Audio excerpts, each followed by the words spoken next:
ప్రభునందు ప్రియులారా, ఈ దినము మత్తయి సువార్త 16వ అధ్యాయము 24వ వచనాన్ని ధ్యానం చేసుకుందాం. అప్పుడు యేసు తన శిష్యులను చూచి, ఎవడైనను నన్ను వెంబడింపగోని ఎడల తన్ను తాను ఉపేక్షించుకొని తన సిలువను ఎత్తుకొని నన్ను వెంబడింపవలెను. Then Jesus told his disciples, if anyone would come after me, let him deny himself and take up his cross and follow me. ఎవడైనను నన్ను వెంబడింపగోని ఎడల, యేసు ప్రభువారు తన శిష్యులను చూసి, ఎవడైనా సరే నన్ను వెంబడింపగోని ఎడల తన్ను తాను ఉపేక్షించుకొని, డినే, తన్ను తాను ఉపేక్షించుకొని, ఫర్గెట్, తన్ను తాను మర్చిపోయి నా సిలువను ఎత్తుకొని నన్ను వెంబడింపవలెను. యేసు ప్రభువారు సెలవిచ్చారు, ఎవడైనా సరే నన్ను వెంబడింపగోని ఎడల తన్ను తాను, డినే అంటే అర్థమేంటి? తను తాను ఫర్గెట్, వద్దనుకోవడం. ఇంగ్లీష్లో డినే, ఇంకొక మాట డినే, ఇగ్నోరెంట్, పట్టించుకోకుండా ఉండటం. ఎవడైనా సరే నన్ను వెంబడింపగోని ఎడల, యేసు ప్రభువారు తన శిష్యులతో మరి తన్ను తాను ఉపేక్షించుకొని, ఇగ్నోర్, ఫర్గెట్, తను తాను మర్చిపోయి తను తాను పట్టించుకోకుండా నా సిలువను, తన సిలువను ఎత్తుకొని నన్ను వెంబడింపవలను. నా నిమిత్తం తన ప్రాణాన్ని కాపాడుకునేవాడు దానిని పోగొట్టుకుంటాడు. నా నిమిత్తం తన ప్రాణాన్ని కాపాడుకునేవాడు మరి దానిని పోగొట్టుకుంటాడు. నా నిమిత్తం తన ప్రాణాన్ని కాపాడుకునేవాడు దానిని మరి రక్షించుకుంటాడని. ఒక మనుషుడు లోకమంతా సంపాదించుకొని తన ప్రాణాన్ని పోగొట్టుకుంటే అతనికి ఏమి ప్రయోజనం? మనుషుడు తన ప్రాణమునకు ప్రతిగా ఏమి ఇయ్యగలడు? మనుష్య కుమారుడు తన తండ్రి మహిమతో కూడా మరి తన దూతలతో కూడా రాబోచున్నాడు. అప్పుడు ఆయన ఎవరి క్రియల చొప్పున వానికి ఫలమిచ్చును. ఇక్కడ నిలిచిన్న వారు కొందరిలో మనుష్య కుమారుడు మరి తన యొక్క దూతలతో తన మహిమతో వచ్చే వరకు కూడా, తన రాజ్యంతో వచ్చే వరకు కూడా నిలిచి ఉండి మరణం రుచి చూడరని నిశ్చయముగా మీతో చెప్పుచున్నానని దేవుని యొక్క వాక్యం సెలవిస్తుంది. ప్రభునందు ప్రియమైన దేవుని బిడ్డలారా, నా నిమిత్తం తన ప్రాణాన్ని పోగొట్టుకునేవాడు దాన్ని దక్కించుకుంటాడు. నా నిమిత్తం తన ప్రాణాన్ని కాపాడుకునేవాడు దాని ప్రాణాన్ని పోగొట్టుకునేవాడు కాపాడుకుంటాడు. తన ప్రాణాన్ని రక్షించుకునేవాడు దానిని పోగొట్టుకుంటాడని. కాబట్టి ఇక్కడ నిలిచిన్న వారిలో కొందరు మరి ఆయన వచ్చే వరకు మరి ఉంటారని, ఎవరి క్రియల చొప్పున వారికి దేవుడు ప్రతిఫలం ఇస్తారని దేవుడు వాగ్దానం చేశాడు. అలాగే మత్తయి సువార్త 4వ అధ్యాయం 23వ వచనంలో ఆయన ఈ లోకంలో ఆయన ఏ విధంగా పరిచర్య చేశాడంటే, యేసు ప్రభువారు మత్తయి సువార్త 4వ అధ్యాయం 23వ వచనంలో యేసు సమాజ మందిరములో బోధించుతూ దేవుని రాజ్యమును గూర్చిన సువార్తను ప్రకటించుతూ ప్రజల్లోనూ ప్రతి వ్యాధిని రోగమును స్వస్థపరుచు గలిలయ అంతటా సంచరించెను. ఆయన కీర్తి సిరియా దేశమంతటా వ్యాపించెను. నానా విధమైన రోగముల చేతను వేదనల చేతను పీడించబడిన వ్యాధిగ్రస్తులందరినీ, దెయ్యం పట్టిన వారిని, చాంద్ర రోగులను, పక్షవాయువు గల వారిని ఆయన యొద్దకు తీసుకుని రాగా ఆయన వారిని స్వస్థపరిచి గలిలయ, దెకపొలి, యెరూషలేము, యోదయంతట కూడా మరి ప్రదేశంలో ఉన్న వారు అంతా కూడా, యోర్దానుకు అవతల ఉండిన వారందరూ కూడా సకల జన సమూహములుగా ఆయనను వెంబడించెను. దేవునికి స్తోత్రం. ఆయన ఎన్నో అద్భుతాలు చేశాడు యేసు ప్రభువారు.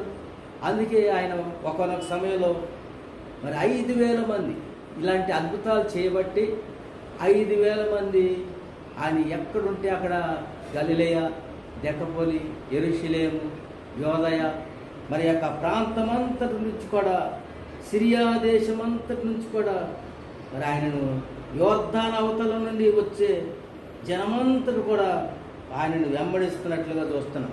ప్రభునందు ప్రియమైన దేవుని బిడ్డలారా, భక్తి జీవితంలో మరి యేసు ప్రభువారు రాత్రంతా ప్రార్థన చేసి పగలంతా కూడా మరి ఎంతో మందిని స్వస్థపరిచినట్లుగా చూస్తున్నాం.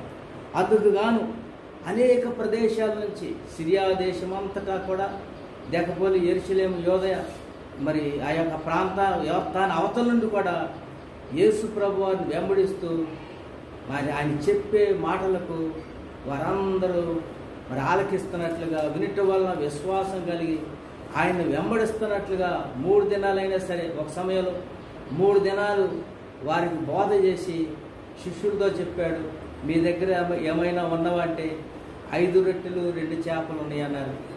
ఒక చిన్న బాలుడి దగ్గర ఉన్నాయి. వాటిని ప్రభు ఆశీర్వదించి మరి వారిని ఉట్టి చేతులతో పంపివేయట నాకు ఇష్టం లేదని చెప్పి వారిని తృప్తిగా భుజించినట్లుగా, వారందరూ తృప్తిగా ఆహారం పెట్టినట్లుగా అనేకమైన అద్భుతాలు యేసు ప్రభు వారు జరిగించినట్లుగా చూస్తున్నాం. ప్రభునందు ప్రియమైన దేవుని బిడ్డలారా, యేసు ప్రభు వారి యొక్క అద్భుతాలకి 5,000 మంది మరి ఆయనను వెంబడించినట్లుగా చూస్తున్నాం. యేసు ప్రభు వారు ఆరోహణమయ్యే సమయంలో లోకాసు వార్త 24వ అధ్యాయం చివరి వచనాల్లో ఆయన ఒలీవల కొండ మీద నుంచి ఆరోహణం అవుతున్న సమయంలో ఒక్క దినమంది మరి అపోస్తల కార్యాలు 15వ అధ్యాయంలో 500 మంది ముందు ఆయన ఆరోహణమైనట్టుగా చూస్తున్నాం. ఆయనను వెంబడించిన వారు రొట్టెల కొరకు మరి కొంతమంది వెంబడిస్తే, స్వస్థతల కొరకు మరి చాంద్రరోగులు, కుష్ఠరోగులు అనేక మందిని ఆయన స్వస్థపరిచినప్పుడు వారిని ఆయనను వెంబడించారు 5,000 మంది. 5,000 మంది ఎంతోమంది స్వస్థపడ్డారు. కానీ ఒక్కొక్క సమయంలో 10 మంది కుష్ఠరోగులను యేసు ప్రభువు స్వస్థపరిచాడు. అయితే కృతజ్ఞత కలిగి ఒక్కడ మాత్రమే యేసు ప్రభు వారి దగ్గరికి వచ్చినప్పుడు యేసు ప్రభు వారు అడిగారు, ఆ 9 మంది కుష్ఠరోగులు ఎక్కడ? ఒక్కడ మాత్రమే కృతజ్ఞత కలిగి నువ్వు వెళ్ళి మోషే నియమించినటువంటి కానుకను కానీ ఆజ్ఞలు కానీ పాటించమని యేసు ప్రభు వారు మరి చెప్పినట్లుగా చూస్తున్నాం. 5,000 మంది యేసు ప్రభు వారిని వెంబడించినటువంటి వీరు ఎన్నో అద్భుతాల కొరకు వెంబడించారు. చివరికి ఒలీవల కొండ మీద ఆరోహణమయ్యే సమయంలో 500 మంది మాత్రమే, అది కూడా యేసు ప్రభు వారు భూమి మీద నుంచి ఏ విధంగా ఆరోహణ అవుతాడో మరి చూడడానికి, అద్భుతాన్ని చూడడానికి వారందరూ వచ్చినట్లుగా చూస్తున్నాం. ప్రభునందు ప్రియమైన దేవుని బిడ్డలారా, మరి యేసు ప్రభు వారు జీవించిన దినాల్లో ఇద్దరిద్దరిని పంపించినట్లుగా చూస్తున్నాం. మత్తయి సువార్త 10వ అధ్యాయంలో 6వ వచనంలో అక్కడ యేసు ప్రభు వారు ఇద్దరిద్దరుగా మరి సువార్తకు పంపించినట్లు, మీరు నశించిపోయిన ఇశ్రాయేలీయుల యొద్దకే వెళ్ళండి అని 6వ వచనంలో, ఇశ్రాయేలు దేశంలో మరి నశించిన గొర్రెల యొద్దకే వెళ్ళుచు పరలోక రాజ్యము సమీపించి ఉన్నది, సువార్తను ప్రకటించండి, రోగులను స్వస్థపరచండి, చనిపోయిన వారిని లేపండి, కుష్ఠరోగులను శుద్ధులుగా చేయండి, దెయ్యములను వెళ్ళగొట్టండి, ఉచితముగా పొందారు ఉచితముగా ఈడని యేసు ప్రభు వారు 70 మంది శిష్యులతో చెప్పినట్లుగా చూస్తున్నాం. అక్కడ ఉన్నటువంటి 5,000 మందిలో మరి 10% మాత్రమే మరి ఆయన యేసు ప్రభు వారు ఆరోహణమయ్యే సమయంలో మరి 500 మంది మరి ఎత్తబడినట్లుగా అద్భుతం చూసినట్లుగా చూస్తున్నాం. మరి అంతకుముందు యేసు ప్రభు వారు 70 మంది శిష్యులని ఏర్పాటు చేసుకుని మరి యొక్క మోషే ఏ విధంగా మరి న్యాయాధిపతులను 70 మందిని అధికారులను ఏర్పాటు చేసుకున్నాడో యేసు ప్రభు వారు కూడా 70 మందిని ఏర్పాటు చేసుకుని నశించిపోయినటువంటి ఇశ్రాయేలీయుల యొద్దకు వెళ్ళండి, పరలోక రాజ్యం సమీపించిందని ప్రకటించండి. మరి ఇంకా ఏమని చేయమంటే మరి రోగులను స్వస్థపరచండి, వారు చేయాల్సినటువంటి విధులు, చనిపోయిన వారిని లేపండి, కుష్ఠరోగులను మరి శుద్ధులుగా చేయండి, దెయ్యములను వెళ్ళగొట్టండి, మీరు ఉచితముగా పొందారు, ఉచితముగా ఈడని సెలవిచ్చారు. వారు యేసు ప్రభు వారికి చెప్పారు, ప్రభువా నీ నామంలో దెయ్యాలు వెళ్ళగొడతాను, దెయ్యాలు కూడా మాకు లోబడుతున్నాయని అని చెప్పినప్పుడు ఆ యొక్క 9వ అధ్యాయం 27వ వచనంలో యేసు అక్కడి నుండి మరి వెళుతుండగా ఇద్దరు గుడ్డివారు ఆయన దావీదు కుమారుడు మమ్మల్ని కరుణించమని మరి ఈ విధంగా 30వ వచనంలో చూస్తే మరి దేవుడు వారి ఎడల దెయ్యాలు కూడా మాకు లోబడుతున్నాయి అని యేసు ప్రభు వారి శిష్యులు 70 మంది చెప్పినప్పుడు మీరు దెయ్యములను లోబడతామని సంతోషించడం కంటే మీ పేర్లు పరలోకంలో జీవగ్రంథమందు రాయబడి ఉన్నామని సంతోషించడని చెప్పారు. కాబట్టి ప్రభునందు ప్రియమైన దేవుని బిడ్డలారా, వారందరూ కూడా మరి యేసు ప్రభు వారు ఎప్పుడైతే నా శరీరం తిని నా రక్తం త్రాగువాడే నిత్య జీవం కలిగిన వాడు అని, నా శరీరము నిజమైన ఆహారం, నా రక్తం నిజమైన పానం అని యేసు ప్రభు వారు నిజంగా మీరు సర్వలోకానికి వెళ్ళి సర్వ సృష్టికి సువార్తను ప్రకటించమని యేసు ప్రభు వారు చెప్పారు. సర్వలోకానికి వెళ్ళండి, నేను మీకు ప్రతిఫలం ఇస్తాను. మరి ఒక మనుషుడు సర్వలోకమంతా సంపాదించుకొని తన ప్రాణాన్ని పోగొట్టుకుంటే వానికి ఏమి ప్రయోజనం? కాబట్టి నా నిమిత్తం తన ప్రాణాన్ని కాపాడుకునేవాడు దానిని పోగొట్టుకుంటాడు, నా నిమిత్తం తన ప్రాణాన్ని పోగొట్టుకునేవాడు దాన్ని రక్షించుకుంటాడు. కాబట్టి మీరు సమస్త జనులను శిష్యులుగా చేయడని యేసు ప్రభు వారు మరి 70 మంది శిష్యులను ఏర్పాటు చేసుకుని మరి చివరికి వారందరూ నా శరీరం తిని నా రక్తం త్రాగాలి, మరి నా శరీరం అనగా నిజమైనటువంటి ఆహారం, నా రక్తం అనగా మరి ద్రాక్షారసము. మరి కాబట్టి మరి పాపాలు క్షమించబడాలని దేవుడు మీరు ఎవరి పాపాలు క్షమిస్తారో వారి పాపాలు క్షమించబడని మరి దేవుడు మరి వారికి చెప్పినప్పుడు వారు ఇది ఎక్కడ బోధ, ఆయన కోసం రొట్టెలు తినడానికి, అద్భుతాలు చూడడానికి, ఆశ్చర్యకార్యాలు చూడడానికి, రోగులను శుద్ధం చేయమన్నాడు, చనిపోయిన వారిని లేవనెత్తమన్నాడు, దెయ్యాల్ని మరి ఎల్లగొట్టమన్నాడు, మరి కుష్ఠరోగులను బాగు చేయమన్నాడు. ఇలాంటి అద్భుతాలు ఎడల మాకు ఆసక్తి ఉన్నది, కానీ ఆయన శరీరం తిని ఆయన రక్తం త్రాగి ఆయన కొరకు సాక్షులుగా జీవించాలంటే మా వల్ల కాదని ఆయనను వెంబడించడం మానేసినట్లుగా చూస్తున్నాం. కాబట్టి ప్రభునందు ప్రియమైన దేవుని ద్వారా యేసు ప్రభు వారి నిమిత్తం వారు సాక్షులుగా జీవించాలంటే మరి 19వ అధ్యాయం 27వ వచనంలో మత్తయి సువార్త 19వ అధ్యాయం మిగిలిన 12 మంది మాత్రమే యేసు ప్రభు వారిని వెంబడించినట్లుగా చూస్తున్నాం. 5,000 మంది మరి ఆహారం కొరకు, స్వస్థతల కొరకు, దెయ్యాలు వెళ్ళగొట్టుకోవడానికి, చాంద్రరోగులు చనిపోయిన వారి బ్రతకడానికి 5,000 మంది అద్భుతాల కొరకు వెంబడించారు. కానీ 500 మంది ఆయన ఆరోహణం అవటం చూడాలని వెంబడించారు. కానీ మరి మేడ గదిలోకి వచ్చేసరికి ఆ యొక్క మేడ గదిలో వారందరూ పరిశుద్ధాత్మ పొందాలని వారిలో మరి 4వ భాగం అనగా 500 మందిలో 4వ భాగం 120 మంది వారు మాత్రమే వారి మేడ గదిలోకి వచ్చి మరి పరిశుద్ధాత్మ కొరకు కనిపెట్టినట్లుగా చూస్తున్నాం. 70 మంది శిష్యులు ఆయనను వెంబడించారు. కానీ 70 మంది మరి దెయ్యాలు స్వస్థల కొరకు, ఆశ్చర్య కార్యాల కొరకు వారు వెంబడించారు. కానీ చివరికి ఆయన కొరకు జీవించడానికి 12 మంది మాత్రమే మిగిలి ఉన్నట్లుగా చూస్తున్నాం. ఆ 12 మంది దేవుణ్ణి అడిగారు, ప్రభువా మరి 19వ అధ్యాయం 27వ వచనంలో పేతురు అన్నాడు, ఇదిగో మేము సమస్తమును విడిచిపెట్టి నిన్ను వెంబడించదేము కదా,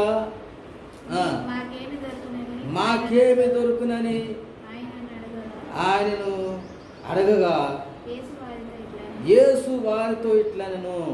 ఏమన్నాడంటే, పేతురు అడిగా, ఇదిగో మేము సమస్తం విడిచిపెట్టాం, నువ్వు పిలవగా మేము చేపలు పడుతుండగా మీరు వలలు వదిలేసేయండి, మీరు రండి, మరి మనుషుల పట్టు జాలరులుగా చేస్తానని పిలిస్తే మేము సమస్తాన్ని విడిచిపెట్టాం. నీ శరీరంలో మరి నీ యొక్క రక్తాన్ని త్రాగడానికి మేము ఈ లోకంలో ఉన్నదంతా విడిచిపెట్టాం, మరి మాకేమి ప్రయోజనమని మరి పేతురు అడిగినప్పుడు, మాకేమి దొరుకునని అడిగినప్పుడు యేసు వారితో ప్రపంచ పునర్జన్మమందు ప్రపంచాన్ని క్రొత్తగా నిర్మించిపోయే సమయం నందు మనుష్య కుమారుడు తన మహిమగల సింహాసనం మీద ఆశీనుడై ఉండినప్పుడు ప్రపంచ పునర్జన స్థితిస్థాపకమందు ప్రపంచాన్ని ఒక సమయంలో ప్రపంచాన్ని పునర్జన్మగా స్థితి స్థాపిస్తాను. ఆ సమయంలో మనుష్య కుమారుడు తన మహిమతో కూడా సింహాసనం మీద ఆశీనుడై ఉంటాడు. మరి ఆశీనుడై ఉండినప్పుడు నన్ను వెంబడించి మీరును 12 సింహాసనం మీద ఆశీనులై ఇశ్రాయేలీయుల 12 గోత్రముల వారికి తీర్పు తీర్చుదురు. ఎంత అద్భుతం అంటే, ప్రభునందు ప్రియమైన దేవుని బిడ్డలారా, 5,000 మందిలో ఎంత మిగిలారంటే 10%, 500 మంది మిగిలారు. 500 మంది యేసు ప్రభు వారు ఆరోహణమైనప్పుడు చూశారు. చివరికి 120 మంది మాత్రమే ఆయన పరిశుద్ధాత్మను పొందడానికి మేడగదిలో ఉన్నారు. చివరికి మరి 70 మంది వెంబడించినటువంటి ఆయన శిష్యులు దెయ్యాలు వెలగొట్టమన్నాడు, కుష్ఠరోగులను బాగు చేయమన్నాడు, ఆ యొక్క రోగులను స్వస్థపరచమన్నాడు, మరి చనిపోయిన వారిని లేపమన్నాడు.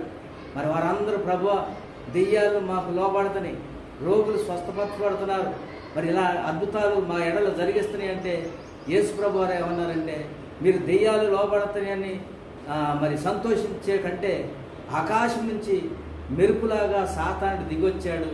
మరి సాతానికి కోపం వచ్చింది మీ ఎడల, కాబట్టి మీరందరూ కూడా పరలోక రాజ్యంలో జీవ గ్రంథంలో పేర్లు రాయబడి ఉన్నవని సంతోషించడని మరి యేసు ప్రభు వారు సెలవిచ్చినప్పుడు వారందరూ కూడా ఆయన శరీరం తినడానికి, ఆయన కొరకు సమస్తాన్ని తను తాను ఉపేక్షించుకోవడానికి, తను తాను మరి ఆ యొక్క మర్చిపోవడానికి మరి వారు ఇష్టం లేక తన ప్రాణాన్ని ప్రేమించి మరి తన యొక్క దేవుని యొక్క ప్రతిఫలాన్ని పొందలేకుండా ఒకడు లోకమంతా సంపాదించుకొని తన ప్రాణాన్ని పోగొట్టుకుంటే వానికేమి ప్రయోజనము?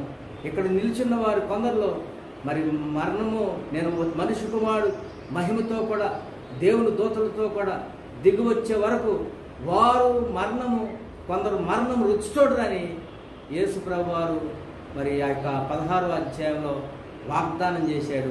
అయితే ఇక్కడ 12 మంది మాత్రమే యేసు ప్రభు వారి కొరకు మరి ఏం చేస్తారంటే 24వ వచనంలో యేసు వారితో ఇట్లను, ప్రపంచ పునర్జన్మ మందు మనిషి కుమారుడు తన మహిమగల సింహాసనం మీద ఆశీనుడై ఉన్నప్పుడు నన్ను వెంబడించి మీరును 12 సింహాసనముల మీద ఆసీనులై, నేను సింహాసనం మీద ఆసీనుడు అవుతాను.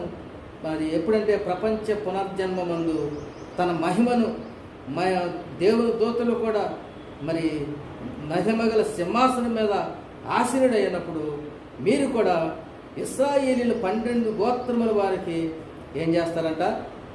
తీర్పు తీర్చుదురు. కాబట్టి మరి నా నామము నిమిత్తం 24వ వచనంలో నా నామము నిమిత్తము అన్నదమ్ములనైనను, అక్క చెల్లెండ్రినైనను, తండ్రినైనను, తల్లినైనను, పిల్లలనైనను, భూములనైనను, ఇండ్లనైనను వీటిని విడిచిపెట్టిన మరి ప్రతివాడును 100 రెట్లు ఫలమందును. దేవునికి స్తోత్రం. ఇంతేగాక నిత్య జీవమును స్వతంత్రించుకొనును.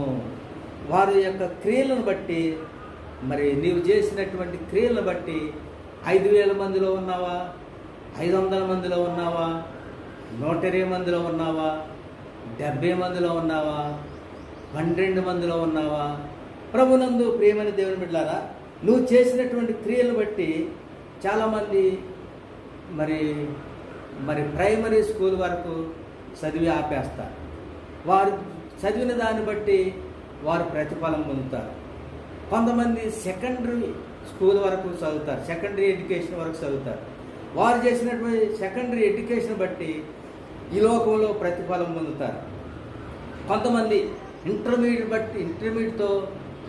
వరకు చదువుతారు, కొంతమంది డిగ్రీ వరకు చదువుతారు, మరికొంతమంది పీజీ చేస్తారు, మరికొంతమంది పిహెచ్డి చేస్తారు. ఈ లోకంలో ఎవరు సామర్థ్యం చొప్పున వారు ఏ విధంగా ప్రతిఫలం పొందుతారో ప్రభువులో కూడా నీవు కూడా ఆయనను వెంబడిస్తున్న నీవు 5,000 మందిలో ఉన్నావా?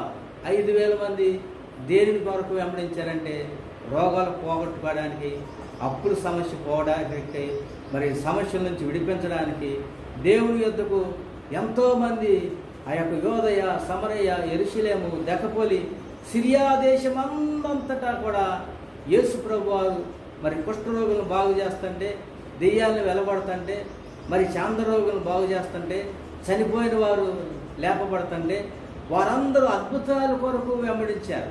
యేసు ప్రభు వారు 70 మంది శిష్యులు కూడా మరి ఆయన కొరకు జీవించలేకుండా మరి వారు కూడా మరి దెయ్యాలు లోబడతామని, రోగులు స్వస్థపరచబడుతున్నారని, కుష్ఠరోగులు బాగుపడుతున్నారని, ఆ యొక్క మరి చాంద్రరోగులు అనేక మంది ఆ యొక్క తన జీవితంలో దేవుడు సహాయం చేస్తున్నాడని మంచి రొట్టెల కొరకు ఆయనను వెంబడించారు. మరి దెయ్యాలు లోబడతని, పాములను, తేళ్లను తొరుక్కుటకు దేవుడు వారికి అధికారం ఇచ్చాడు. మరి కాబట్టి సమస్త దురాత్మ మరి వాటన్నిటి మీద అధికారం ఇచ్చాడు. కానీ వారు ఆయనను వెంబడించడం మానివేశారు. కాబట్టి సాతాను మెరుపు వలె భూమి మీదకి దిగి వచ్చినప్పుడు మరి సాతానుకు కోపం వచ్చే వరకు కూడా వారు వెంబడించారు. కానీ ఎప్పుడైతే సాతాను వారి ఎడల మరి కోపం వచ్చిందో అప్పటి నుంచి వారు వెంబడించడం మానేశారు.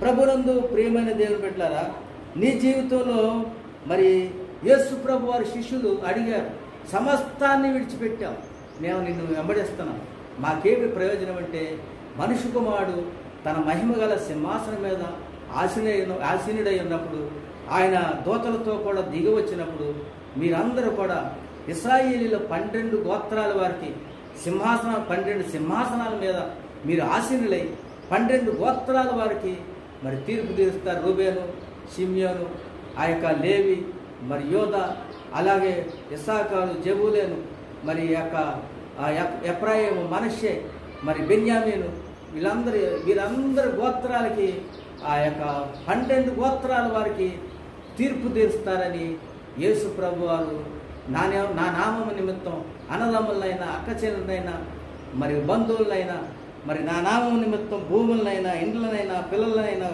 మరి ఎవరైతే మరి ఏ విధంగా ఆ యొక్క దేవుని కొరకు మరి సమస్తాను తను తాను ఉపేక్షించుకొని నా సిలువను ఎత్తుకొని నన్ను వెంబడిస్తాడో, యేసు ప్రభు వారు కూడా మీరు లోకానికి వెళ్ళి సమస్త జనులను నా శిష్యులుగా చేయండి, తండ్రి యొక్క, కుమారుని యొక్క, పరిశుద్ధాత్మ యొక్క నామములో బాప్తిస్మం ఇవ్వమని మత్తయి సువార్త 28వ అధ్యాయంలో చివరి వచనాల్లో యేసు ప్రభు వారు చెప్పారు. దేవుడు శిష్యులుగా చేయమన్నాడు. మరి ఈ లోకంలో యేసు ప్రభు వారు 12 మందినే శిష్యులనే చేశాడు. మరి ఏలియా ఒకే ఒక్క శిష్యుడు చేశాడు. ఇంకా చాలామంది శిష్యులు ఉన్నారు. కానీ వారందరూ కూడా ఏలియా యొక్క 2 ఆత్మలు పొందడానికి ఎలీషా మరి ఏ విధంగా త్యాగం చేశాడంటే తన భూమిని వదిలేశాడు, తన యొక్క మరి పొలాన్ని వదిలేశాడు, 200 ఎకరాలు పొలాలను వదిలేశాడు. మరి ఈ విధంగా ఎలీషా ఎంతో తల్లిదండ్రులు అందరిని వదిలేశాడు. యేసు ప్రభు వారు కూడా కొందరు ఎమ్మడిస్తా అన్న వాళ్ళని ఏమన్నాడంటే నక్కలకు బొరియలు ఉన్నాయి, ఆకాశ పక్షులు గూళ్ళుండి మనిషి కుమారుడిని నివసించడానికి చూడలేదన్నాడు. మరి యేసుప్రభు వారు కొంతమంది మేము వెళ్ళి మా యొక్క మరి తండ్రిని మరి మా యొక్క కుటుంబీకుల్ని మరి సమాధి చేసి వస్తామంటే అంటే యేసుప్రభు గారు ఏమన్నారంటే మృతులు పాతి పెట్టుకుంటారు, నీవు వచ్చి నన్ను వెంబడించమని యేసుప్రభు వారు చెప్పి, వెళ్తానన్న వద్దన్నాడు, వస్తానన్న వద్దన్నాడు, మరి వెళ్తానన్న మరి రమ్మని ఆహ్వానించినట్లుగా చూస్తున్నాం. కాబట్టి యేసుప్రభు వారి శిష్యులు 12 మంది కూడా యేసుప్రభు వారిని వెంబడించారు.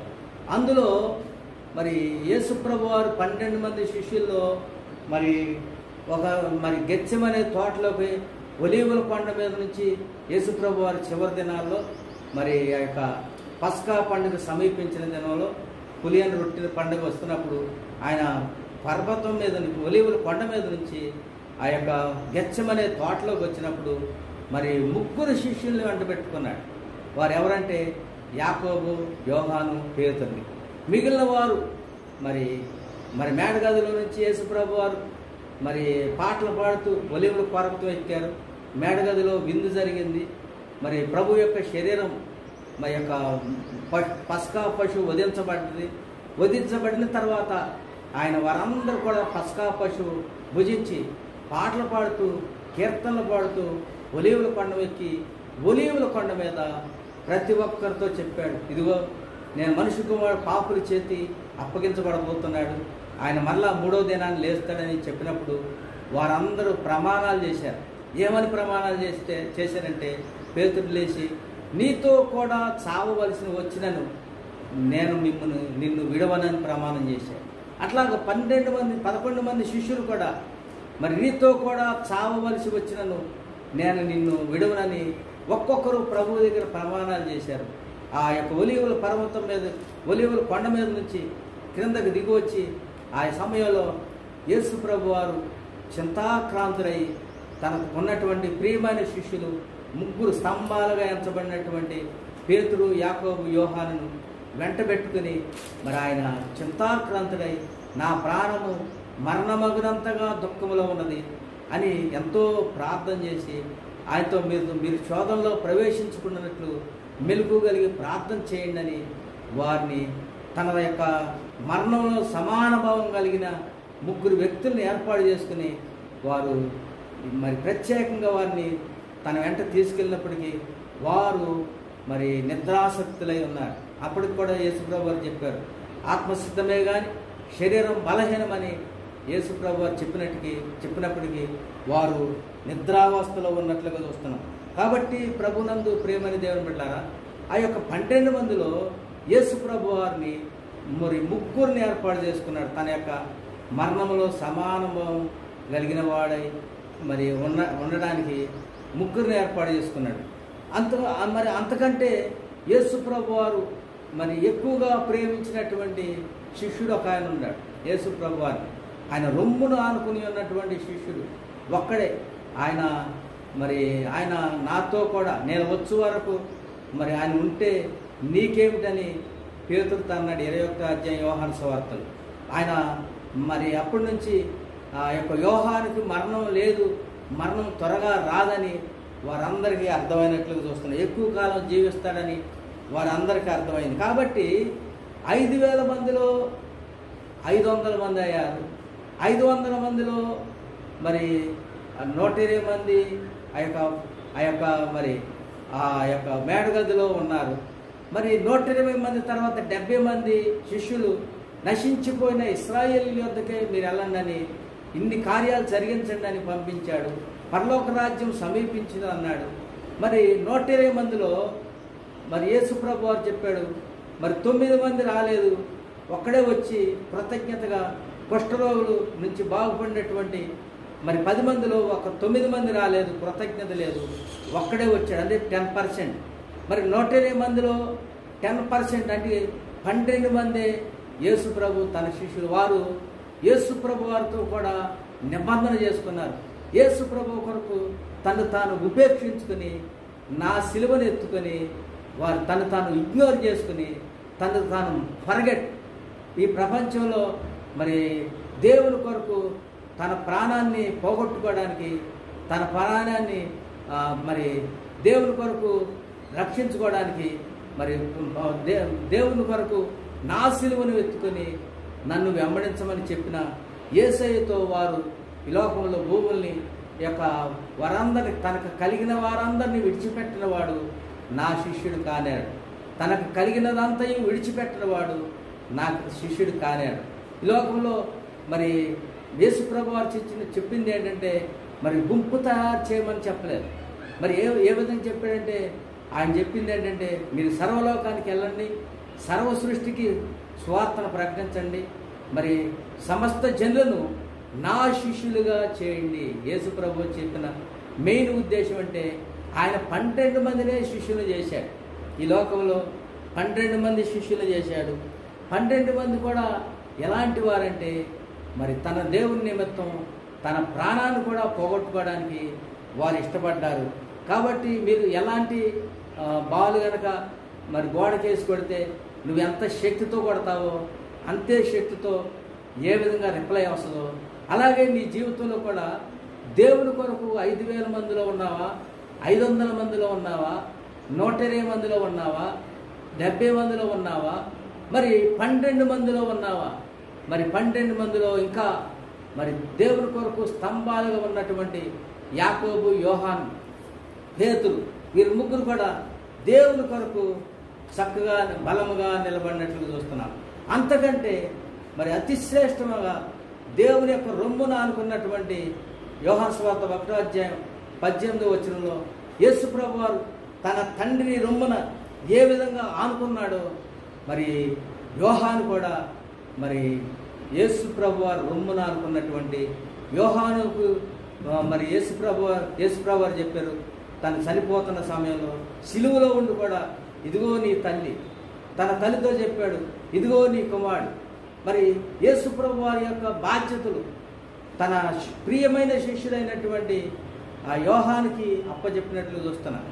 మరి అలాగే పేతురికి ఏ విధంగా అప్పగించాడంటే, మరి పేతురు 16వ అధ్యాయం, మత్తయి సువార్త 16వ అధ్యాయంలో పేతురు అడిగాడు. ఏమని అడిగాడంటే, పేతురు యేసు ప్రభు వారందరిని అడిగాడు, శిష్యులందరిని కలిసి, మనిషి కుమారుడు గురించి మరి ప్రజలు నన్ను ఏమి అనుకుంటున్నారు అని అడిగినప్పుడు వారందరూ కూడా ఏమన్నారంటే,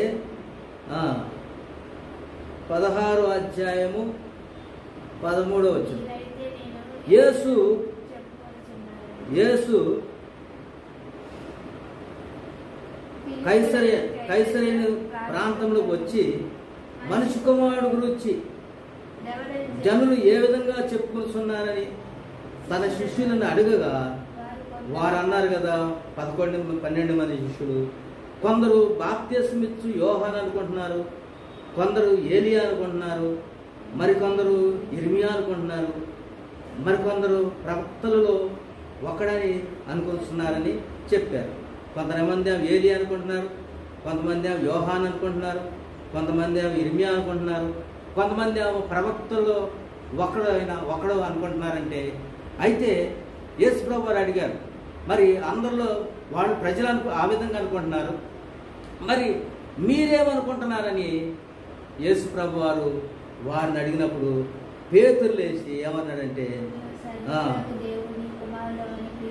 దేవుని కుమారుడు మీరైతే ఏమనుకుంటున్నారని చెప్పినప్పుడు పేతురు లేచి, నీవు సజీవుడవు, దేవునితో ఏమనుకుంటున్నామంటే నీవు సజీవుడవు, రెండవదిగా దేవుని కుమారుడువు, మూడవదిగా క్రీస్తు అభిషక్తుడవు అని, సజీవుడవు, దేవుని కుమారుడవు, అభిషక్తుడు అని ఎప్పుడైతే పేతురు అన్నాడో దేవుడు చెప్పేశాడు. ఎప్పుడైతే ఆయన గురించి పూర్తిగా ఆయన సజీవుడని, ఆయన దేవుని కుమారుడని, ఆయన క్రీస్తు అని, మరి శతాధిపతి యేసు ప్రభు వారు సిలువలో ఉన్నప్పుడు సమస్తాన్ని చూసి శతాధిపతి అన్నాడు కదా, ఆయన నిజముగా దేవుని కుమారుడని సాక్ష్యం ఇచ్చాడు. ఇప్పుడు ఇక్కడ పేతురు కూడా దేవుడు సజీవుడు, దేవుని కుమారుడు, ఆయన క్రీస్తు అభిషక్తుడని ఎప్పుడైతే పేతురు మాట్లాడాడో పేతురికి ఆయనను సరిగా అర్థం చేసుకున్న వారిని ఉచితంగా పొందారు. మరి ఉచితంగా ఇవ్వాలని గ్రహించినటువంటి పేతురు విషయంలో దేవుడు ఏమన్నాడంటే, నీవు ధన్యుడవు ప్రభునందు ప్రియమైన దేవుని బిడ్డారా. నువ్వు ఎంతగా యేసుక్రీస్తుని ఎరిగి ఉంటే 5,000 మందిలో ఉంటే 5,000 మందిలోనే ఉంటావు, 500 మందిలో ఉంటే 500 మందిగానే ఉంటావు. దాని యొక్క సంబంధం దానికి ప్రతిఫలం వస్తుంది. 120 మందిలో పరిశుద్ధాత్మ కొరకు ఉంటే వారు భాషలు మాట్లాడారు. భాషలు మాట్లాడిన మాత్రాన వారు దేవుడి కొరకు సాక్షులుగా మరి 12 మంది మాత్రమే నిలబడ్డారు. 12 మంది మాత్రమే తను తాను ఉపేక్షించుకున్నారు. 12 మంది మాత్రమే తన సిలువను ఎత్తుకొని యేసు ప్రభు వారు యొక్క మరి మనిషి కుమారుడు దేవుని దూతలతో మహిమగల సింహాసనం మీద ఆసీనుడై ఉండగా వారు కూడా మరి యేసు ప్రభు వారితో కూడా ఆసీనుడై ఉండి 12 ఇశ్రాయేలీయులు 12 గోత్రాలకి తీర్పు తీర్చేంత ఆధిక్యత దేవుడు ఇచ్చాడంటే వారిని ఊరుకునే ఇవ్వలేదు. వారు తాను ఉపేక్షించుకున్నారు, తన శిలువను ఎత్తుకున్నారు, ఆయనని వెంబడించారు. మరి తన ప్రాణానికంటే దేవుణ్ణి ఎక్కువగా ప్రేమించారు. తన ప్రాణాన్ని మర్చిపోయారు, తాను ఇగ్నోర్ చేసుకున్నారు, పరగట్టయ్యారు. దేవుడి కొరకు సాక్షులుగా ఈ లోకంలో సమస్తాన్ని నష్టపరుచుకున్నారు. తల్లిదండ్రుల్ని, అన్నదమ్ముల్ని, అక్క చెల్లెండిని, బంధువుల్ని, మరి యొక్క భూముల్ని, మరి పిల్లలను, మరి ఏదైనా సరే దేవుని కొరకు ప్రతిఫలం పొందడానికి వారు ప్రత్యేకమైన మరి తోమాసు మన ఇండియా దేశానికి, కేరళ ప్రాంతానికి మరి క్రీస్తు శకం 52వ సంవత్సరాలనే సువార్తను మరి మీరు సర్వలోకానికి వెళ్ళండి, సర్వ సృష్టికి సువార్తను ప్రకటించండి. మరి నమ్మిన వారు రక్షించబడతారు, నమ్మని వారికి శిక్ష విధించబడింది. మరి ఉచితంగా పొందారు, మీరు ఉచితంగా ఇయ్యాలని మరి దేవుడి లోకంలో మరి సర్వలోకాన్ని సంపాదించుకొని మరి తన ప్రాణాన్ని పోగొట్టుకుంటే వానికి ఏమి ప్రయోజనము? తన ప్రాణానికి ప్రతిగా ఎవడైనా ఏది ఇవ్వగలడంటే తన ప్రాణము కంటే దేవుణ్ణి ఎక్కువగా ప్రేమించిన వారు ఆ విధంగా ఉన్నారు. కాబట్టి వారికి తగినటువంటి ప్రతిఫలం మరి ఇశ్రాయేలు 12 గోత్రాల మీద వారు 12 గోత్రాలకి తీర్పు తీర్చేంత శక్తి, బలము దేవుడిచ్చినట్లుగా చూస్తున్నాం. అయితే మరి అలాంటి వారు ఎలా ఉందంటే, క్రీస్తుని నిజంగా మరి కొంతమంది ప్రవక్త అనుకుంటున్నారు, కొంతమంది ఏలియా అనుకుంటున్నారు, కొంతమంది ఇర్మియా అనుకుంటున్నారు, కొంతమంది ఏలియా అనుకుంటున్నారు. ఈ విధంగా ఎంతో బాప్తిస్మిచ్చు యోహాన్ అనుకుంటున్నారు. కానీ మీరైతే ఏమనుకుంటున్నారంటే, నీవు సజీవుడవు, దేవుని కుమారుడవు, క్రీస్తువు, నీకు మరి ఎంతో కాలం నుంచి సజీవుడవు, ఎంతో కాలం ఉండేవాడివి, నీ యొక్క ఆల్ఫా ఒమేగా, నీకు ఆది అంతము లేదు, నువ్వు సర్వశక్తిమంతుడవు, సజీవుడవు, అంతేకాదు దేవుని కుమారుడవు, మరి దేవుని యొక్క ఆధిక్యత, దేవుని యొక్క రాజువి, మరి ఆ యొక్క దేవుని క్రీస్తు అభిషక్తులు దేవుని చేత అభిషేకం పొంది ఈ భూలోకానికి వచ్చినటువంటి మరి దేవుడు అని గ్రహించినటువంటి ఆ యొక్క వారి విషయంలో మరి దేవుడు ఏమంటున్నాడంటే, నీవు గ్రహించావు కాబట్టి నీకు ప్రతిఫలం ఏంటంటే నీవు ధన్యుడవు. దేవునికి స్తోత్రం. మొదటగా దేవుడు అలాంటివి ఎవరు ధన్యులంటే, మరి ఎవరైతే దేవుణ్ణి గ్రహిస్తారో, మరి దేవాది దేవుణ్ణి, అద్వితీయ దేవుడైన నిన్నును నీవు పంపిన యేసుక్రీస్తును ఎరుగుటయే నిత్య జీవం అని, మరి ఎవర్ లాస్టింగ్, ఈ ప్రపంచంలో మరి మరణం లేకుండా మరి యుగాలు దేవునితో, దేవుని యొక్క సింహాసనం ఎదుట దేవుని దూతలతో ఏ విధంగా యుగాలు జీవించాలంటే మరి ఎవరైతే గ్రహిస్తారో వారు ధన్యులు. పరలోకమందున్న నా తండ్రి మరి మీకు ఆ యొక్క సంగతి బయలుపరిస్తే కానీ మీరు చెప్పలేరు. కాబట్టి నీవు ధన్యుడు. ఎవరు ధన్యులంటే దేవుణ్ణి అర్థం చేసుకున్న వారు ధన్యులు. దేవుని యొక్క కృపను, దేవుని యొక్క ఆనందాన్ని ఉచితంగా పొందినవారు, చెప్పశక్యమైనటువంటి మహిమాయుక్తమైనటువంటి ఆనందాన్ని ఎవరైతే పొందారో వారు ధన్యులు. అంతేకాదు, రెండవ ఆశీర్వాదం, నీవు పేతురువు అంటే రాయివి. అంటే రాయి మరి ఎలా గట్టిగా ఉంటుందంటే వాగ్దానపు రాళ్లను చేతబట్టుకుని మనం ఈ లోకంలో మరి రాయితోనే మరి ఆ యొక్క మరి దావీదు తన ఒడిశల్లో ఉన్నటువంటి ఆ రాయితోనే గొల్యాతును జయించాడు.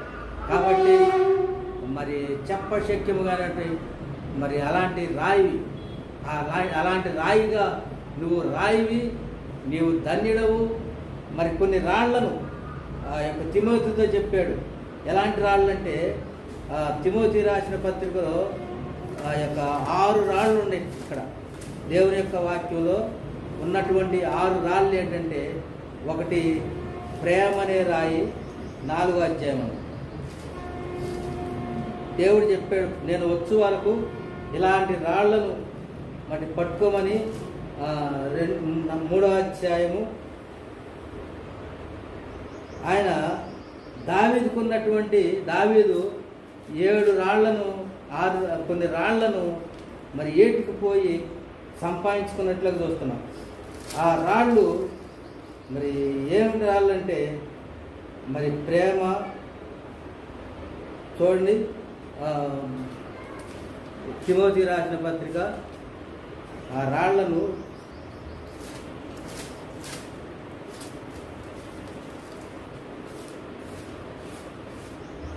తిమోతి రాసిన పత్రిక ఆ రాళ్ళేంటి మరి దావీదు పొందినటువంటి రాళ్ళు ఏంటంటే, ఎలాంటి రాళ్ళు దావీదు చేతపట్టుకున్నాడంటే వాగ్దానపు రాళ్ళను చేతపట్టుకుని, వాగ్దానాలను చేతపట్టుకుని ఏ విధంగా మరి 2వ తిమోతి 4వ అధ్యాయము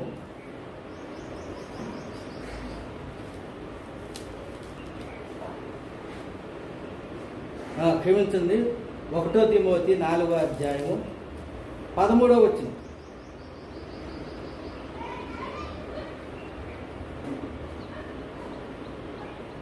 ఒకటో తిమోతి 4వ అధ్యాయం 12వ వచనం 11వ వచనం. ఈ సంగతులను ఆజ్ఞాపించి బోధించుము, నీ యవనమును బట్టి ఎవడను నిన్ను తృణీకరింపనీయకము. మాట, దేవునికి స్తోత్రం. మీ మాట అవునంటే అవును, కాదంటే కాదై ఉండాలి. అలాంటిది మరి అలా కాకుండా ఉంటే మరి దుష్టు నుండి వచ్చినది. కాబట్టి మరి మొదటి రాయి మాట, 2వ రాయి ప్రవర్తన. నువ్వు దేవుని మందిరానికి పోయినప్పుడు నీ ప్రవర్తన జాగ్రత్త అని ప్రసంగి 5వ అధ్యాయంలో లేఖలో రాయబడింది. మాట అనేది ఒక రాయి, ప్రవర్తన అనేది ఒక రాయి. ప్రేమలోనంటే ప్రేమించిన విషయంలో తప్ప ఎవరికి అచ్చి ఉండొద్దని మరి దేవుడు చెప్తున్నాడు. కాబట్టి మాటలోను, ప్రవర్తనలోను, ప్రేమలోను. 4వ రాయి విశ్వాసములోను. విశ్వాసం లేకుండా దేవునికి ఇష్టడై ఉంట అసాధ్యం. దేవుని యొద్దకు వచ్చేవాడు దేవుడు ఉన్నాడని, తను అడుగువారికి ఫలము దయచేవాడని నమ్మాలి కాదు. కాబట్టి నీవు మరి విశ్వాసం కలిగిన వాడవై ఉన్నావో లేవో నిన్ను పరిశోధించి చూసుకో.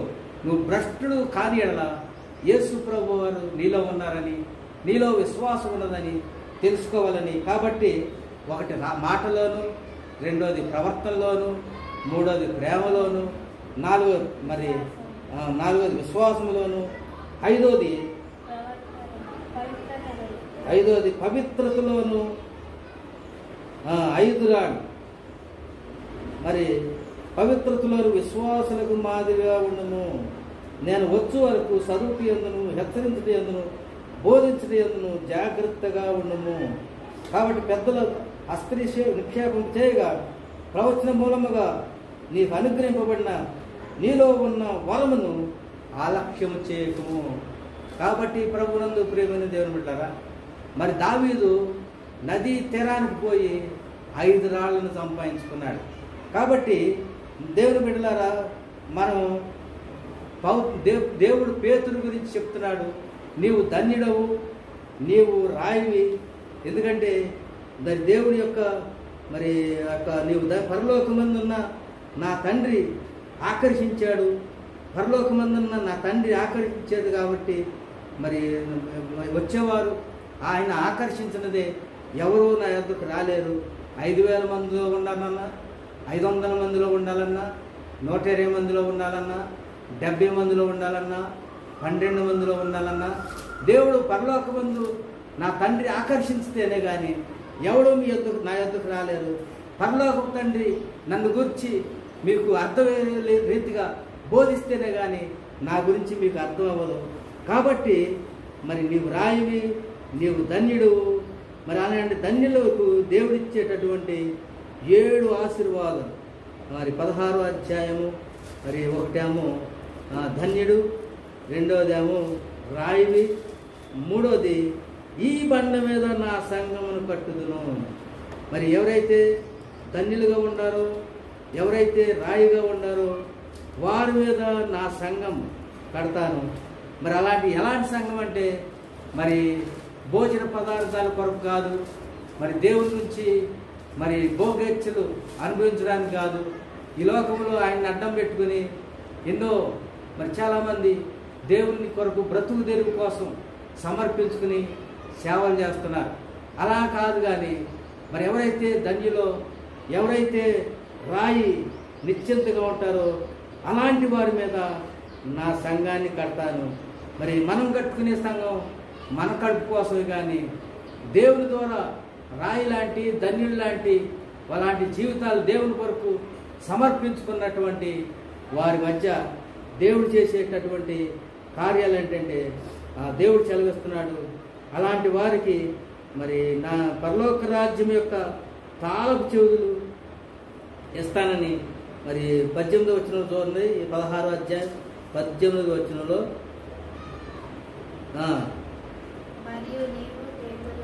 నీవు పేతురువు, ఈ బండ మీద నా సంఘాన్ని కడతాను. నీవు ధన్యుడు 1, నీవు పేతురువు 1 రాయివి. 3వదిగా ఈ బండ మీద నా సంఘాన్ని కడతాను. 4వదిగా పాతాళ లోకం యొక్క తాళపు చెవులు నేను నీకు ఇస్తాను. కాబట్టి పాతాళ లోకం యొక్క సాతాను మీద అధికారం మరి నేను నీకు ఇస్తాను. మరి 5వదిగా పరలోక రాజ్యపు తాళపు చెవులు నీకు ఇస్తాను. 6వదిగా భూలోకంలో ఏది బంధిస్తావో అది పరలోకంలో బంధించబడును, భూలోకంలో దేని నింపుతావో అది పరలోకంలో విప్పబడినని 7 ఆశీర్వాదాలు. నీవు ధన్యుడు, నీవు రాయివి. అంతేకాదు పరలోక రాజ్యం ఇంకా ఈ బండ మీద నా సంఘాన్ని కడతాను. 4వదిగా పరలోక రాజ్యం యొక్క తాళపు చెవులు నీకు ఇస్తాను. మరి ఈ విధంగా ఆయన భూలోకంలో దేనిని బంధిస్తావో అది బంధించబడును, భూలోకంలో దేనిని విప్పుతావో అది విప్పబడును అని మరి దేవుడు సెలవిస్తుంది. మీరు ఎవరి పాపాలు క్షమిస్తారో వారి పాపాలు క్షమించబడును, ఎవరి పాపాలు నిలిచిననిస్తారో వారి పాపాలు నిలిచిననిస్తునని యేసు ప్రభు వారు తన 12 మంది శిష్యులకి తన కోసం తను ఏ విధంగా మరి జీవించాడో, తాను ఉపేక్షించుకొని ఆయన సిలువని ఎత్తుకొని ఆయన వెంబడించిన వారికి దేవుడు అదే అధికారాలు మరి పేతురువు, నువ్వు ధన్యుడు, నువ్వు రాయివి, మరి పాతాళలోక నీ మీద సంఘానికి బండ మీద నా సంఘాన్ని కడతాను, పాతాళలోక ద్వారాలు మరి దాని ఎదుట నిలవలేరు, మరి పరలోక రాజ్యపు తాళపు చెవులు నేను నీకు ఇస్తాను, భూమి మీద దేనిని బంధిస్తావో అది బంధించబడును, భూమి మీద దేనిని విప్పుతావో అది విప్పబడును. కాబట్టి దేవుని కోరు నీ మాట వినువాడు నా మాట వినును, మిమ్మల్ని నిరాకరించిన వాడు నన్ను నిరాకరించనని మరి దేవునికి చేత ఏర్పరచబడినటువంటి దేవుని భక్తుల్ని మరి బాధిస్తే దేవుడు అంటాడు కదా, మిమ్మల్ని ముట్టినవాడు తన యొక్క కనుగుడ్డును ముట్టినట్లే. కాబట్టి అలాంటి వారిని మరి దేవునితో ఉన్నవారిని బాధ పెట్టకూడదని దేవుని యొక్క వాక్యం సెలవిస్తుంది. ప్రభునందు ప్రియమైన దేవుని బిడ్డలారా, మరి ఎడ్యుకేషన్ అంటే మరి ప్రైమరీ వరకు ఎడ్యుకేషనే, సెకండరీ వరకు ఎడ్యుకేషనే, మరి ఇంటర్మీడియట్ వరకు ఎడ్యుకేషనే, మరి డిగ్రీ వరకు ఎడ్యుకేషనే, అలాగే పీజీ వరకు ఎడ్యుకేషనే, అలాగే పిహెచ్డి వరకు కూడా ఎడ్యుకేషనే. మరి అయితే మరి ప్రైమరీలో మరి 5,000 మంది ఏ విధంగా ఉంటారో అలా వారు చదువు ఎడ్యుకేషన్ అనేది అందరూ ప్రారంభిస్తారు. అయితే చివరికి మరి సెకండరీ ఎడ్యుకేషన్లో కొంతమంది 500 మంది ఏ విధంగా సెకండరీ ఎడ్యుకేషన్ అంటే ఆయన ఏ విధంగా అద్భుతం చూడడానికి ఒలివల పర్వతకు వచ్చారో అదే విధంగా సెకండరీ ఎడ్యుకేషన్ తర్వాత మరి ఆ యొక్క మరి 500 మందిలో 120 మంది మాత్రమే ఆ యొక్క మేడగదిలోకి వెళ్ళారు. అది ఇంటర్మీడియట్ ఎడ్యుకేషన్ అనుకోండి. అక్కడ తర్వాత డిగ్రీ, మరి డిగ్రీ అంటే 70 మంది మరి యేసు ప్రభు మరి దెయ్యాల మీద అధికారం ఇచ్చారు, రోగులు స్వస్థపరిచాడు, చనిపోయిన వారిని లేపనెత్తాడు, మరి ఎన్నో అద్భుతాలు చేయించాడు, ఉచితంగా పొందారు, ఉచితంగా ఇవ్వమని దేవుడు వారికి అధికారం ఇచ్చాడు. చివరికి మరి 70 మందిలో 12 మంది మాత్రమే యేసు ప్రభు చేసే మరి ఉన్నారు. వాళ్ళు పీజీ అన్నారు. వాళ్ళు పీజీ తర్వాత మరి మరి యేసు ప్రభు వారి 3 శిష్యులు మాత్రమే ఆయనతో నివసించారు. ఆయన యొక్క శ్రమలో పాలిభాగస్తులుగా గెత్సేమనే తోటలో ఉన్నారు. వారు పిహెచ్డి. మరి అంతేకాదు మరి యేసు ప్రభు వారు మరి పిహెచ్డి తర్వాత ఆయన ఎట్టివాడై ఉన్నాడో అలాంటి వారుగా ఉండడానికి యోహాను ఆయన రొమ్మున అనుకుని ఉన్నాడు. మరి ఆయన ప్రకటన గ్రంథం రాశాడు. జరగబోయే ఫ్యూచర్లో ఏం జరగబోతుందో, ఏం జరిగిందో, ఏమి జరుగుతుందో, మరి వర్తమానం భవిష్యత్ కాలం అంతా కూడా మరి యేసు ప్రభు వారి యొక్క భారాన్ని యోహాను మరి చక్కగా రాసినట్లు చూస్తున్నాం. కాబట్టి మనం దేవుడితో ఎంత ఉంటే ఏ విధంగా వెంబడిస్తే దాని ప్రతిఫలం మరి పరలోక రాజ్యంలో తండ్రి మహిమతో కూడా మరి ఆయన దూతలతో కూడా వచ్చి ఆయన మరి ఆయన సింహాసనం మీద ఆసీనుడై ఉన్నప్పుడు ఈ లోకంలో దేవుని కొరకు ఈ బ్రతికిన జీవితంలో నువ్వు ఎలా వెంబడిస్తావో అలాంటి ప్రతిఫలం దేవుడిస్తాడు. కాబట్టి ప్రభునందు ప్రియమైన దేవుని బిడ్డలారా, ఆయన నమ్మదగిన వాడు. నీవు నీ యొక్క నిర్దోషత్వానికి, నీ చేతుల నిర్దోషత్వానికి ప్రతిఫలం ఇస్తాడు. కాబట్టి అలా ఇవ్వాలంటే, ఆయన్ని తెలుసుకోవాలంటే మరి దేవుని సన్నిధిలో దేవుని సన్నిధిలో ప్రార్థించు. అంతేగాని 70 మందిలాగా పారిపోవటం కాదు. కానీ 5,000 మందిలో మరి రొట్టెల కొరకు, అద్భుతాల కొరకు, స్వస్థత కొరకు అటు ఇటు మరి నీళ్ళు లేక, వస్త్రాలు లేక, శాంతి లేక, సమాధానం లేక, నెమ్మది లేక మరి పరిగెత్తడం కాదు. నీళ్ళు లేకపోతే దప్పికాస్తుంది, వస్త్రాలు లేకపోతే నీ దిగంబరత్వాన్ని అందరూ చూస్తారు. కాబట్టి వారికిలాగా ఉండకుండా దేవుడి సన్నిధిలో మరి 500 మంది ఏ విధంగా ఒలివల పర్వతం మీద యేసు ప్రభు వారు మరి ఏ విధంగా మరి ఆ యొక్క తిరిగి లేచాడని, ఆయన మరి ఆ యేసు ప్రభు వారు 40 దినాలు ఉన్నారని, మరి అనేక మందికి ప్రత్యక్షమయ్యారని వారంతా తెలుసుకుని 5,000 మంది ఆయన ఆరోహణం అవటం ఏ విధంగా అవుతారో వారు కళ్ళారా చూశారు. దేవుని దూతలు మనిషి కుమారుడు ఏ విధంగా పైకి ఆరోహణం కాబోతున్నాడో అదేవిధంగా భూమి మీదకి వస్తాడని దేవుని దూతలు తెల్లని వస్త్రాలు, గలిలయ మనుషులారా మీరెందుకు పైకి ఆరోహణ అవుతున్నటువంటి యేసు ప్రభువును చూస్తున్నారు, ఆయన ఏ విధంగా వస్తాడో అదే విధంగా వస్తాడు. కాబట్టి మీరు ఆ యొక్క శక్తిని పొందాలంటే, పరిశుద్ధాత్మను పొందాలంటే, దేవుడిచ్చేటటువంటి పరిశుద్ధాత్మను మరి పొందాలంటే ఇప్పటి నుంచి 10 దినాల ప్రార్థనలో ఉండని దేవునితో సెలవిచ్చి వారందరూ కూడా ఏక మనసు, ఏకాత్మ, ఏక హృదయం కలిగి ఆ యొక్క మేడగదిలో ప్రార్థన చేసినప్పుడు పరిశుద్ధాత్ముడు దిగి వచ్చి వారందరి మీద రకరకాల అన్య భాషలు, దేవుని దూతల భాషలు వచ్చినట్లు చూస్తున్నాం. అన్య భాషలు వచ్చినప్పటికీ, దేవుని దూతల భాషలు వచ్చినప్పటికీ వారి యొక్క ఉపేక్షించుకోకపోతే, తను తాను త్యజించలేకపోతే మరి 12 మంది శిష్యుల్లో నువ్వు కూడా ఒకళ్ళు ఉండలేవు. దేవుని నిమిత్తం వారు సమస్తాన్ని నష్టపరుచుకున్నాం, మాకేమి దొరుకును, మాకేంటి ప్రయోజనం అని దేవుణ్ణి నిలబెట్టే స్థితికి రావాలంటే దేవుని కొరకు మరి సమస్తాన్ని వారికి కలిగినదంతా కూడా విడిచిపెట్టినప్పుడు దేవుణ్ణి ప్రశ్నించే స్థితి దేవుడు వారికి ఇచ్చాడు. దేవునితో మరి యాకోబు, యోహాను, పేతురు ఏ విధంగా ఆయన శ్రమలో, పౌలు వారంతా శ్రమలో పాలిభాగస్తులైనప్పుడు దేవుడు వారిని స్తంభాలుగా నిలబెట్టాడు. అంతేకాదు మరి దేవుడితో వారిలో నుంచి ప్రత్యేకించబడినటువంటి యోహాను ప్రభువు వచ్చే వరకు కూడా ఆయన సజీవుడై మరి ఆయన్ను తెలుసుకున్నట్లుగా మరి ప్రకటన గ్రంథాన్ని రాసినట్లుగా నువ్వు ఏ విధంగా ఏమి ఇస్తావో అదే కోస్తావు. ఏదైతే ఎట్లా జీవిస్తావో మరి నువ్వు అలాంటి స్థితిని అనుభవిస్తావని దేవుని యొక్క లేఖనాలు సెలవిస్తున్నాయి. మరి ఎవడైనాను నన్ను వెంబడింపగోని ఎడ్ల తన్ను తాను ఉపేక్షించుకొని నా సిలువను ఎత్తుకొని నన్ను వెంబడించాలి. యేసు ప్రభు వారు వచ్చింది 5,000 మందిగా ఉండడానికి కాదు. యేసు ప్రభు వారు వచ్చింది 500 మందిలో ఉండడానికి కాదు. యేసు ప్రభు వారి యొక్క నువ్వు చేసినటువంటి ప్రతిఫలానికి, చేసిన దానికి ప్రతిఫలం ఇస్తాడు యేసు ప్రభు. మరి నువ్వు 70 మందిలో ఉంటే 70 మందిలోనే ప్రతిఫలం ఉంటావు, 12 మందిలో ఉంటే 12 మంది ప్రతిఫలం ఉంటావు, మరి 120 మందిలో ఉంటే 120 మంది ప్రతిఫలం ఉంటావు. నీ జీవితంలో ముగ్గురులో ఉంటే ముగ్గురు యొక్క ప్రతిఫలం ఉంటావు. ఒక్కడుగా యేసుతో నువ్వు నడిస్తే యేసు ప్రభు వారి యొక్క ఆయన మరి సమస్త ఐశ్వర్యం ఆయనతో నీతో ఆయన ఉంటాడని దేవుని యొక్క వాక్యం సెలవుస్తుంది. దేవుడి మాటలు దీవించి మనల్ని అందరినీ ఆశీర్వదించుగాక. ఆమేన్.